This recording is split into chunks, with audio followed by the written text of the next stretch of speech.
Welcome again. It's another edition of Great Marriage Conference, and I believe strongly that you have been blessed.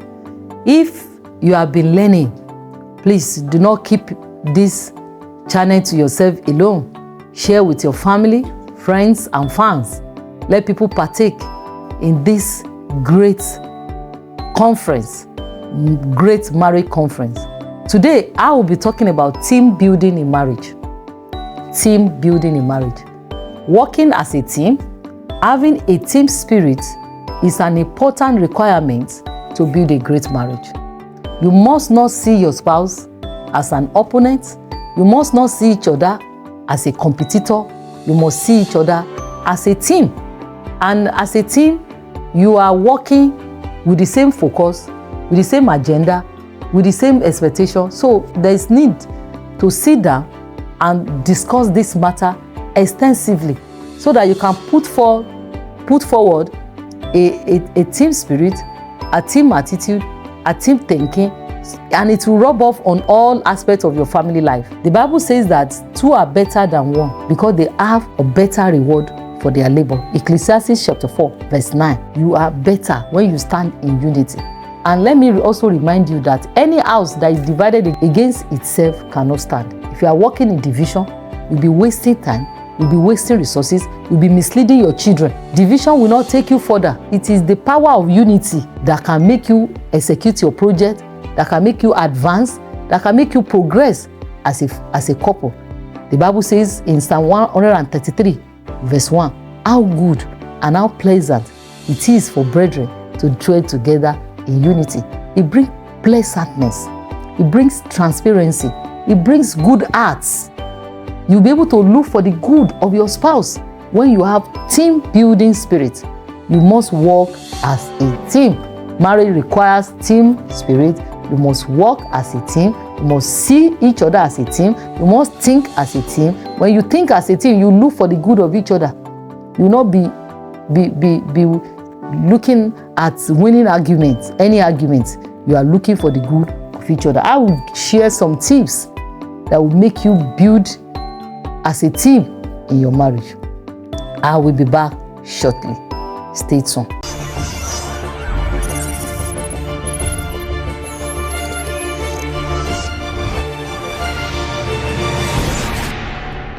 Welcome back. Now, let me share with us some tips that will help in building in your marriage as a team. Number one, let there be mutual goals. You must sit down as a couple to know what you are pursuing and chasing per time. What you are pursuing and chasing per time. If you do not have this focus, if you have resources, you have money, you will be squandering it because there is no project, there is no progress. Without projects, there will be no progress. So you need to sit down. What are the goals, common goals for the advancement of the family, for the progress of this marriage? What can we do together? Look at your career. How can you advance your spiritual life? How can you advance your parenting, your project, your growth, every aspect of your life? Bring it as a plan.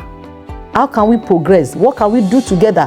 What can you be doing for me that will help me in my career advancement? What support do I need from you to advance in my career, to advance in my business? If you are not discussing all these deep things, you'll just be living as co-tenants. You'll be living as cellmates, co-tenants. You will not have deep sense of belonging. But with you sitting down to be conscious and intentional about planning, talking, you will know, how do I even fit in? How do I come in? And let me say to you, if you are pursuing a goal and your partner is not seeing himself or herself in that goal, there will be no support because the person will think you are pursuing selfish agenda. So that's why there must be mutual goal that brings everybody into consideration. Yourself, your spouse, and your children, and the future of your home. That is very, very important. Number two, there must be open communication. You can't plan without communicating. And be someone who is very patient in giving details. Be someone who is attentive in listening. So communication is incomplete if you are only communicating and you are not listening, or you are communicating, the other party is not gaining full understanding of what you are saying. So there must be open communication without any hidden agenda, ulterior motive. You discuss, oh, I'm thinking about this. This is the way we can do it. I have these details. I have these resources. I have this. Then you sit down to plan around it. This is very, very important. Then another thing that will help you is that you must always be ready to support each other. That will help in building, in team building in marriage. That's mindset that I must support at all times. I must cover the nakedness of my spouse. I must not wash our dirty lining in the public.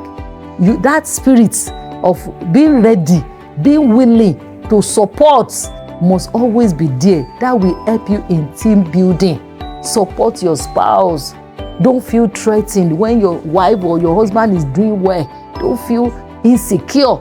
That is another thing that is destroying marriage these days. Insecurity. Feeling of as if somebody wants to outdo you, so you are now doing, I want to do this, I must do that, just to prove a point. You are a team. Support each other to grow, support each other to progress, support each other to expand, support each other to enlarge, support each other to do well, to change positively. This is very, very important. Number four, let there be respect for each other. Value each other. That respect and value you place on your relationship and respect you have for your spouse will help the person want to do more. If you do not respect your spouse, all their pieces of advice you don't accept, you just believe that you know it all, you can do it, you know better, you can act better, the person will know some things and you will be suffering and he or she will be looking at you. Please place important value on your spouse. Respect their opinions. Respect their person.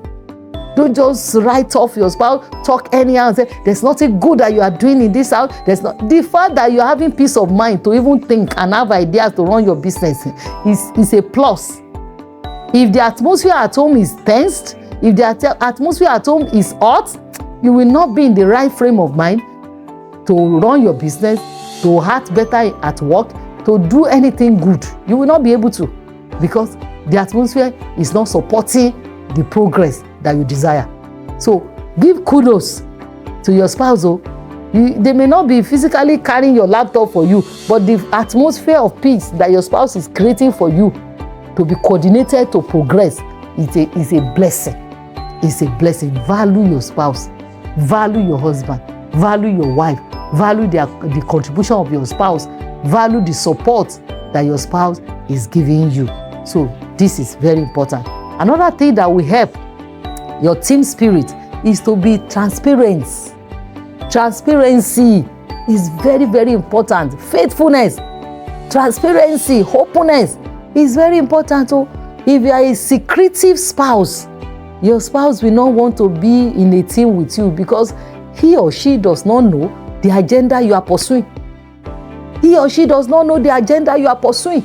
So if you want to build team, you must be transparent, you must be open, you must be selfless, you must be given to service. Be ready to serve, be faithful with your money, be faithful with your body, be faithful with your movement. Don't be somewhere and you are saying you are in another place. Don't be receiving the report of your financial exploits and all of that and you are deleting so that your spouse is not aware. You don't want your spouse to know your words. Please be transparent with finances. Be transparent with your dealings. Be transparent with projects, with everything, because you are in the same boat. That boat must not capsize. That boat must sail successfully, safely to the promised land. Please be transparent. Then, in building team in your marriage, you must stand as one to raise your children. Stand as one to raise your children. If the children will do well, they must not perceive, they must not see, they must not observe division between you and your spouse. So that whatever instruction you are giving, they will receive with thanks. They know that you are speaking as one strong voice. But if you are divided, you give one instruction to the child, another person, your spouse is also giving contrary division. The children will be confused, and you are also raising them for future home. Their future home too, we take the advanced templates of your marriage. So be careful, strategize together, be responsible as a couple, so that the children will see that daddy is responsible, mommy is responsible. Then adopt good parenting style. Be intentional, be deliberate. The way you are raising your children, inculcate your virtues in them. Let them know your family values. Teach them the value. Live the value. You too, you live the value. Let them see that you are living that value. Let them see that you are demonstrating what you are telling them. You want them to be kind to your spouse. You want them to be nice to your spouse. Let them see how nice you are to their father, to their mother. Let them see how responsible, how supportive, how open, how good, how nice, how prayerful, how you are serving God. It will also support them to do what they should do. This will go a long way. Then another thing you should bear in mind, you want to have team building spirits in marriage. You must be appreciative and grateful to God and to your spouse. You must be appreciative of each other. You must be grateful to God for the kind of spouse you have, the kind of home you have. You must be grateful. You must appreciate each other. If someone is making effort and you are not identifying and appreciating the contribution, the person will relax. The person will think that they are not valuable. So please appreciate each other and show gratitude to each other. The last but not the least, for team building in marriage, pursue growth together. Pursue growth together. Both of you must be growing. Is it in knowledge? You must be growing. Is it in parenting? You must be growing. Is it in romance? You must be growing. Is it in character? You must be growing. You must work on your lapses. Each time, please carry out gap analysis. Gap analysis will show you where you are and where you want to be, the gap in between. Is it character lapses? Is it impatient you have? Is it unforgiving spirit you have? Whatever it is, there must be those things you pursue every time, so that you can read book towards it, so that you can sign up for webinar, you can attend seminar, you can read books, you can listen to YouTube. Like you are watching our YouTube channel now, share it with your spouse. You are not yet married, share it with the person you want to marry, so that both of you already have team spirit before you go into marriage. There must not be, it's me, it is you. No. We are standing as one to raise our children, to talk, to pursue our project, to even deal with the enemy of your marriage. If you are standing in division, there is a crack already in the wall of your home. The enemy will take advantage of it. They want to penetrate. So share this video. Subscribe to this YouTube channel. If you are watching on Facebook, come to the YouTube channel. Subscribe to it. Subscribe. Put on the notification bell. Share with people. There are many people suffering today because of spirit of division at work in their home. Instead of them to combine energy together, the energy is being diverted to different things. So there is nothing they are pursuing per time. There's nothing they are achieving per time. You see them working, and they are not pursuing anything. They are not achieving anything. So please, I want to encourage you, make sure you have team building spirit in marriage, and your marriage will never remain the same. God bless you. See you another time.